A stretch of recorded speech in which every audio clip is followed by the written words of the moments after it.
3 parole chiave per descrivere il mio lavoro, diciamo non è mai facile rispondere a questa domanda, comunque sicuramente mi piace e son sempre attorno al loop tra finzione e non finzione, tra ciò che è reale e ciò che lo è. Ehm, Poi sicuramente mi piace la ripetizione in tutte le sue forme, come ripetere una cosa ce la fa vedere in modo diverso, e i luoghi desolati e desertici come palcoscenico. Quindi spesso nella mia pratica lavoro molto con immagini in movimento, con video, fotografie in cui di solito cerco di lavorare magari anche sulla memoria collettiva, anche la mia memoria che magari non si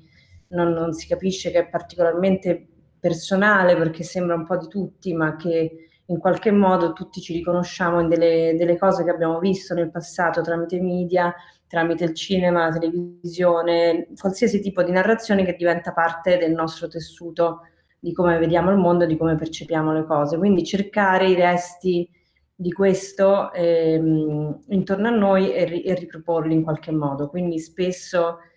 vado a cercare resti veri e propri delle rovine, magari di set cinematografici, come anche invece, come nel lavoro che presento in questa mostra, sono delle immagini oniriche che in qualche modo ti ricordano qualcosa, ti sembrano come parlare, ma non sono sospese. Quindi sembra veramente come un'immagine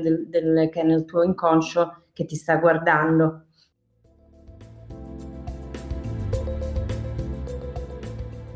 La mostra Ice AI, io dico io, presenterò The Portrait of Ourselves, che è un lavoro del 2014, è una videoinstallazione in bianco e nero, molto breve, che va in loop.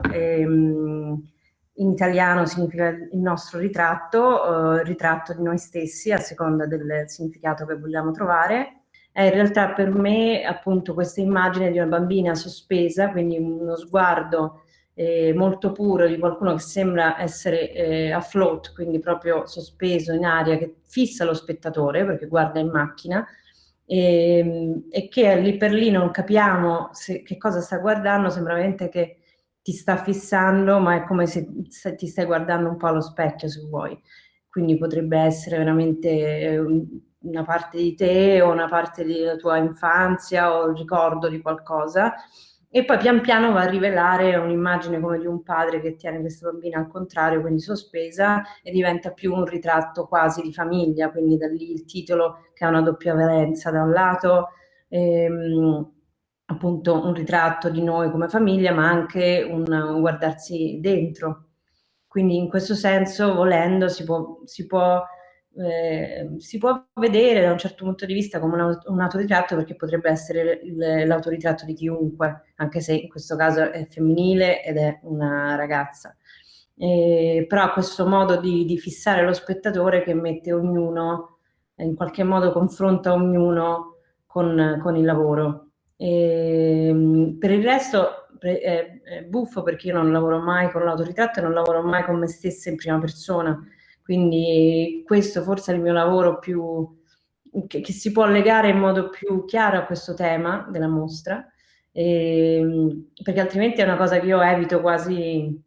appositamente, quindi cerco sempre di arrivare a cose che sono per me personali, ma attraverso un lungo giro, quindi luoghi, paesaggi lontani, magari esotici, dove ci sono ricordi che appartengono a tutti. Quindi è quasi come un cercarsi più che non trovarsi, nel mio caso. Ed è attraverso lavori che sembrano più distaccati, ma di cui poi troviamo magari dei momenti di empatia in modo buffo o più ironico, o più strano, sicuramente con personaggi che non sembrano me.